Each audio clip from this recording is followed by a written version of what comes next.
Welcome back, everybody. You got Will and I Man here from the Block Runner, and we're back in front of the cameras to talk about the disgusting market dump that we experienced in the last week or so.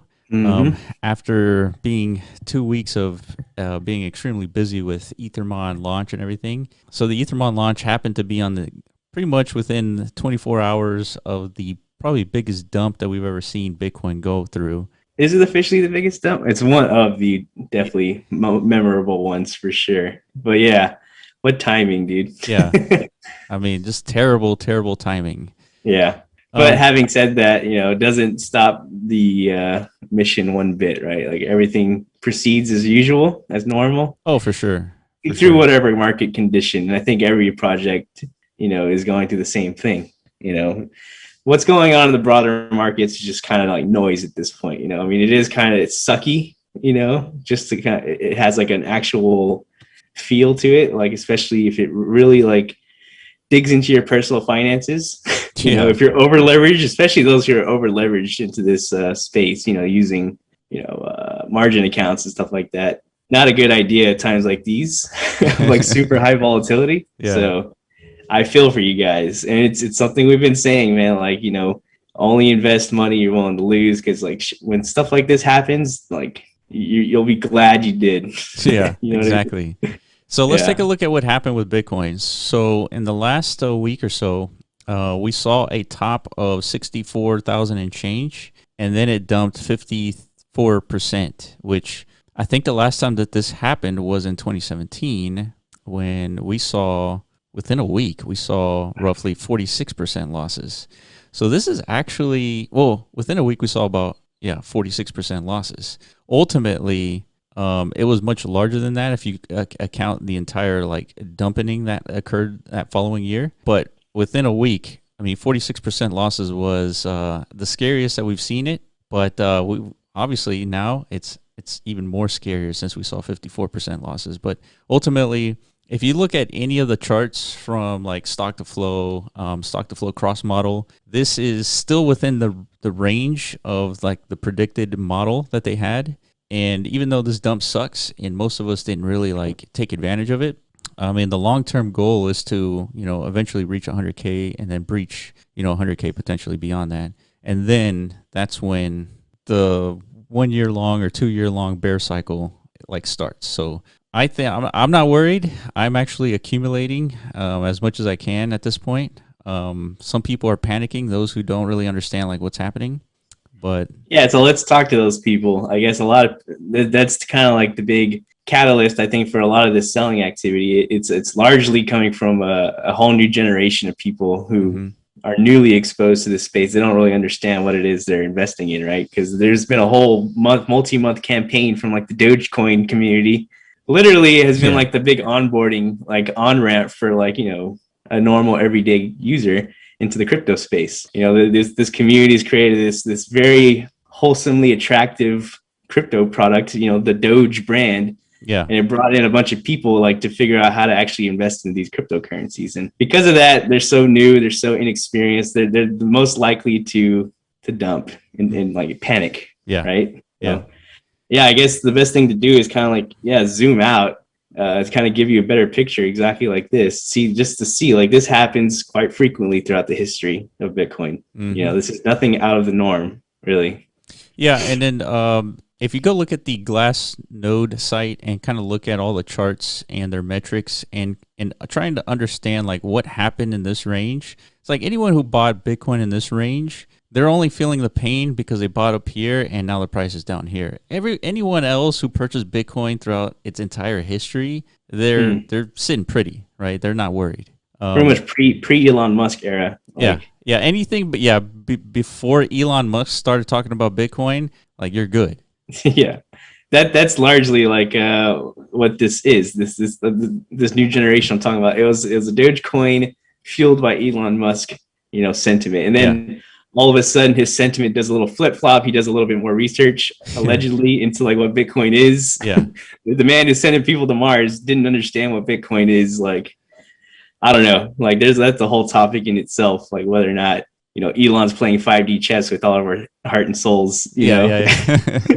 Yeah, Who knows what the man's really up to? But the point is, like, he has wielded his like immeasurable influence on like the mainstream life. Like he has this insane platform. Like whatever he says, he knows he can manipulate markets at this point. Yeah. Yeah, we were talking about how Elon might be playing 4D chess because he should be the one to understand that even though Bitcoin is consuming power from fossil fuels, most of our consumption as humans is from fossil fuels. So why right now is Bitcoin the target? It could be the 4D chess move from Elon, where he's probably putting pressure on regulatory bodies to say if you're going to be mining Bitcoin, well, it should be coming from renewable resources. So if you think about it, if Bitcoin is being powered by the sun, a renewable resource, then what's the complaint about at that point? So it's clear FUD. I'm not too concerned about the energy consumption of Bitcoin. It's nothing compared to how much energy we're consuming in other ways that we live our lives. But yeah, Bitcoin is the least of my concerns in terms of energy consumption. Yeah, but see, that's the thing though. It's good luck trying to change that narrative now. That's so like permeated and like set. It's so set in everyone's mind. Like, every thread I go to, any YouTube, Twitter post, any interaction I have in the real world now, that's like the main FUD attack. It's because of Elon. Because Elon has penetrated the zeitgeist. Basically, Elon kind of dictates our online like social discussions, right? When Elon says something, people tend to talk about regular people, right? Our family. Even this weekend they were asking us, like, what do you think about the energy consumption of Bitcoin? I was like, dude, I just don't understand why we're talking about Bitcoin consuming energy, but we're not talking about the oil industry kind of single-handedly destroying the planet, right? And then the energy subsidies that our government gives the fossil fuel industry, right? So it's completely misleading, and I understand why normal people who are not like into the crypto space as deep as we are having those questions. But it goes back to Elon playing 4D chess and maybe putting that pressure on, I don't know, regulatory bodies to encourage renewable resources, because once it switches, there's nothing to complain about. And then, going back to like the dump, we have Plan B talking about stock to flow and then stock to flow cross asset model, which we made a video about that. I definitely recommend you guys watch it. It kind of breaks down what stock to flow cross asset model does. But if you look at Plan B's tweet from May 23rd, which was yesterday, he's talking about how the upper band of the current price was at 120, and then the model was predicting at 60K, and the lower band is 30K. So even though we've dipped down to $32,000, it's still within range of the model. So barely. I mean, it's allowed to dip out of this like dark blue zone. Yeah, but think about it. Even if it dips below, I mean, that is the buy signal of all signals. So exactly. It's a good thing that it dips below because it presents an opportunity. Yeah, so the majority of people watching this video or who are now looking for this type of information are probably wondering, like, is this the short-term bottom for Bitcoin? Are we going lower? Yeah. So, I mean, is there a chance it could go lower? Yeah, you go low. It could go lower, but what does that mean? It just means buy, because how much lower can it possibly go? Yeah. At this point, if your spidey senses didn't tell you to sell at $70,000 Bitcoin or whatever it was, 65,000. Yeah. And you've been holding this whole time, your only move at this point is just keep holding and to buy more whenever the opportunity presents itself. Because we know like this isn't like the end of crypto or anything. Like whatever the FUD wants to tell you, like the government's coming, the big bad government's coming to shut it all down or whatever. And Bitcoin's gonna freaking create this giant hole in our atmosphere or something like that. Like that's not gonna happen. This is architected FUD. Yes, it is. Whoever is behind this stuff has probably been planning this for months. Yeah. Like they have like a freaking software program like with predated news articles like ready to be launched into the world like whenever they wanted to. You know, this reminds me of when Donald Trump was getting ready to get elected, and there was all this like FUD and like there's all this like conversation about Donald Trump, and Russians and all this stuff, and it was like flooded our Twitter like stream. I mean, it was everywhere, and it reminded me of that when I started seeing everybody talking about the energy consumption of Bitcoin. Like this is nonsense. Yeah, it's crazy, right? It's crazy how that flip just happened so quickly. Yeah, like everyone was like, "Wow, Bitcoin and crypto is awesome," and then it just takes one little shift of narrative, and all of a sudden it's Yeah. enemy number one. Yeah. You know, All of a sudden we have that hole in the atmosphere like you're talking about because of Bitcoin. Yeah, exactly. Now you could add Bitcoin onto like, you know, one of the top 10 most likely like reasonings behind like human extinction. Yeah, right. You can add Bitcoin to the list now. It's not just AI and like global warming. Now you got Bitcoin on that list. Right. You know, so and it could be deal with that now. Like you're saying, it could be architected by anyone who's holding huge bags of fiat currency, and they want the price to dip, because as it dips, they buy and they benefit. So, I mean, the point is, we all need to be more educated as to why Bitcoin. And if you understand why, then these dips, they don't really matter. It's just an opportunity, not a negative impact on your psyche, you know? Yeah, that's the most important thing, is just to detach that emotional connection to it. Like, I know a lot of people, whenever things go up, they like, because I've been through this, you like to fantasize about, oh man, what's my life going to look like? Yeah. You know, a year from now, because like everything only goes up, right? Like, yeah, I'm going to have the nicest car. I'm going to have this nice new house, things like this. And you start to get emotionally invested into that, like that belief, that potential, that potential. Yeah. And then as soon as that's taken away from you from like harsh reality, like that's a gut punch, dude. Like that can cause some serious like psychological damage, you know, but you have to go into it understanding this risk and like this reality that could happen, and be mentally prepared for it. And like whenever this shit happens, dude, it's a perfect opportunity to like reconnect to like real life. You know, like just step away from the screen for a little bit, go outside, take in the fresh air a little bit, and just, you know, meditate a little bit, and just, you know, get back to a grip on reality. Like this isn't the end of the world short term, you know. Yeah, and normal people, you shall pass. Normal people were not talking about Bitcoin, you know, like say for example when we started the podcast, or when it dipped to $3,000 again because of COVID. Nobody was talking about Bitcoin then. Nobody was talking about it when it reached $10,000. When we were telling all our family members, like, you guys need to be in this already, because, you know, this is what we're predicting. This is what we're going to see in the next, you know, year or two. Nobody was talking about it. All of a sudden it gets to 20,000 and 30,000. Then Elon Musk talks about it, and all of a sudden everybody's in. Now Bitcoin's like the normal thing everybody's doing. And then now everybody's panicking because it dips as Bitcoin does dip. And then we have this narrative about, you know, energy consumption. So, you know, this is largely predictable. We have a small part to play, I guess, in that too. Like we kind of, the whole space kind of oversold like Elon Musk's and Tesla's entry. True. You know, remember that? True. Yeah. So all of us are kind of at fault for giving him that much power. It's like, ooh, this is the big catalyst for like the future of humanity. It's like Elon is here. Yeah. You know, we probably shouldn't have collectively given him that much weight, but because we did that, we gave him that power to just totally, you know. You know what? You know who said it, right? Andreas Antonopoulos. He tweeted that Elon Musk is the new John McAfee. John McAfee. Yeah. Yeah, man. In a lot of ways, it's true, dude. John, if you don't know, in 2017, John McAfee, he's the founder of McAfee's antivirus software, right? Yeah. Very wealthy dude, very prominent figure, you know, hardcore drug addict, but makes it cool, makes it look cool. Yeah. But anyways, you know, fugitive, now he's in prison, whatever. But in 2017, his big role was he would just say some coin is awesome, and the whole market would just take that as a buy opportunity, right? That's right. So I guess that's where the correlation is, right? Like whatever Elon says goes. I mean, yeah, he was pumping Doge for a good while, and it almost brought it to $1. It went as close to like 70 cents or something like that. So I mean, 70-cent Doge is a ridiculous price. Yeah, it was like top 4. Yeah, it was top 4. It was crazy.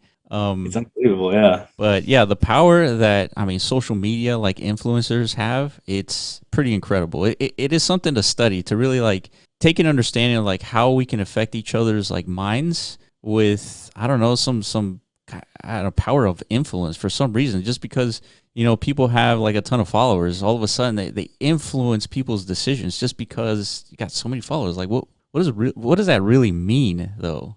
Yeah, it's actually an interesting subject. Maybe we could dive deeper into like an actual full length podcast of like, yeah, right now it's being mostly harnessed for like not necessarily nefarious things, but that potential is definitely there, right? Where we're recognizing the power of that influence has over like the broader public. it's just going to take like the right or the wrong person with that power to really like, cause some damage. You know what I mean? Yeah. I mean, it is interesting how, only a few people can influence stuff, but it shouldn't surprise us because, I mean, this has sort of been the entire history of like online life. It's all about influencers. And I mean, that's why they get paid the big bucks. I mean, we've seen it firsthand. But I mean, not personally seen it, but we've seen others like really benefit from being huge influencers in the crypto space. And I mean, they serve a purpose too. I mean, a lot of the times what we do here is we try to explain things so that it makes it easier for anyone who's like wondering about Bitcoin, wondering about this crash. Like, what does it actually mean? Coming from somebody who's in the space, but also has been looking at the space for a while. So, I mean, that's largely what we try to do, and hopefully this is helpful for everybody. Trying to get grips as to what's happening, because it's definitely scary. I mean, I remember you and I talking about how this is like probably like the ugliest things that we've seen in quite a while. But we know where things are going, and this just presents another opportunity. Yeah. And one thing we talked about, like this is actually, it's we talked about it in the past. Like we didn't want this abnormal like parabolic trend to maintain, because that just means the show is going to end a lot sooner than it should.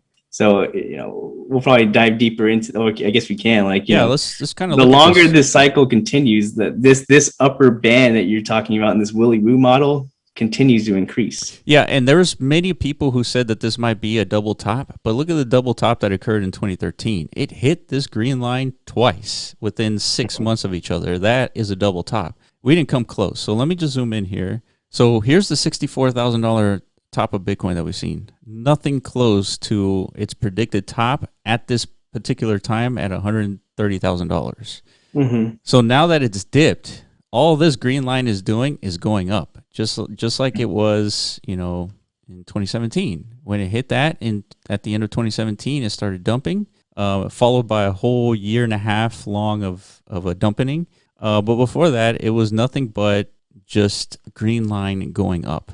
And so once it hit 10K, that's when the craziness ensued. And then within a week, it hit 20K, and that's your sell signal. So going back to what's happening now, we haven't seen anything like that. So we still have quite a ways to go. Yeah. So all this tells me is like historically Bitcoin through each halvening cycle. So there's like a 4-year rhythm to Bitcoin's like price action. It's, there's usually post halvening, there's some type of bullish movement.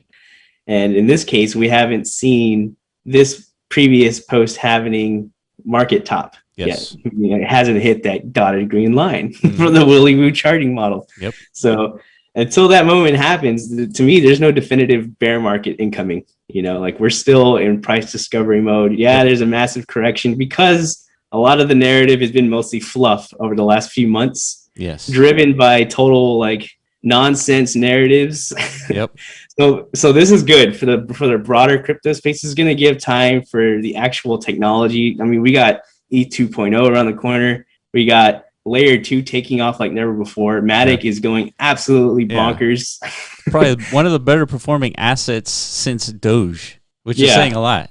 Exactly. So, I mean, there's only going to be more Layer 2 models coming out. We got Polkadot right around the corner, all these new chains coming out. Like, there's tons of bullish, like, technological advancements, like, still around the, not too far away. So, this is going to give everyone time to build and actually, like, prove there's real value here, not speculative, like, meme value. You know what I mean? Absolutely. So, this is ultimately good for the space. Yeah, totally agree. That's the main takeaway. Totally agree. All right, guys, that's the video for today. If you guys disagree with our assessment of the market, and let us know in the comments section below. Follow us on Twitter at The Block Runner and also at MetaZone.io, as well as Ethermon_NFT. And we will catch you in the next episode. Peace.